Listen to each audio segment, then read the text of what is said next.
হচ্ছে ইসরায়েলি সেনাপ্রধান ইয়াল জামির সতর্ক করে বলেছেন, ইরান এবং হিজবুল্লাহর বিরুদ্ধে এবং একাধিক ফ্রন্টে চলমান যুদ্ধের প্রচণ্ড চাপে সেনাবাহিনীর ভেতর থেকে ভেঙে পড়ার বা পতনের ঝুঁকিতে আছে। সম্প্রতি নিরাপত্তা মন্ত্রিসভার এক বৈঠকে জামির বলেন, ইসরায়েল সামরিক বাহিনী গভীর আভ্যন্তরীণ সংকটের মুখোমুখি হচ্ছে, যার অন্যতম প্রধান কারণ হচ্ছে সৈন্য দলের তীব্র সংকট আর নেই। তারপরে খবরটা হচ্ছে, ইসরায়েলের হামলায় লেবাননে 3 সাংবাদিক নিহত। অন্তত 3 থেকে 4টা দক্ষিণ লেবাননের শহরে একেবারে মুখোমুখি যুদ্ধ চলতেছে হিজবুল্লাহ এবং ইসরায়েলি বাহিনীর বিরুদ্ধে। এর মধ্যেই ইসরায়েলি হামলায় লেবাননের দক্ষিণাঞ্চলে 3 জন সাংবাদিক নিহত হয়েছে। শনিবার এই হামলা চালানো হয়। ইসরায়েলের দাবি, নিহত 3 জনের মধ্যে একজন ছিলেন হিজবুল্লাহ গোয়েন্দা বাহিনীর সদস্য। লেবাননের সামরিক সূত্র বলছে, হিজবুল্লাহর আল মানার চ্যানেলের সাংবাদিক আলী সোয়াইব এবং ইরান সমর্থিত আন্দোলনের ঘনিষ্ঠ হিসেবে বিবেচিত আল মায়াদিনের সাংবাদিক ফাতিমা ফাতুনি নিহত হয়েছেন। একই সঙ্গে নিহত হয়েছেন ফাতুনির ভাই, তিনি চিত্রগ্রাহক ছিলেন।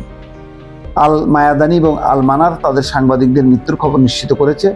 সোয়াইব ছিলেন আল মানারের যুদ্ধ বিষয়ক অন্যতম সংবাদদাতা। তিনি কয়েক দশক ধরে লেবাননে ইসরায়েলি হামলার কাভার করছেন। এই পরিস্থিতির মধ্যে ট্রাম্প আরও কিছু সময় চান। সেই খবরে বলা হচ্ছে, মার্কিন প্রেসিডেন্ট জেডি ভ্যান্স বলছেন, ইরানে যুক্তরাষ্ট্র তার সামরিক লক্ষ্যগুলির অধিকাংশই অর্জন করেছে। তবে প্রেসিডেন্ট ডোনাল্ড ট্রাম্প পরিকল্পনা করেছেন যুদ্ধ আরও কিছু সময় চালিয়ে যেতে, যাতে ইরানের বর্তমান সরকার ব্যাপকভাবে দুর্বল করা যায়। এগুলো নানা কথার কথা। আসলে যুক্তরাষ্ট্র দ্রুত ব্যাক করতে চায়, কিন্তু কিভাবে ব্যাক করবে? অন্যদিকে মধ্যপ্রাচ্যে তার মিত্ররা তাকে চাপ দিচ্ছে, ভাই তোমরা সরে গেলে তো আমাদের অবস্থা খারাপ করে দেবে। সৌদি আরব প্রধানত এই চাপটা দিচ্ছে আমেরিকাকে বা ডোনাল্ড ট্রাম্পকে।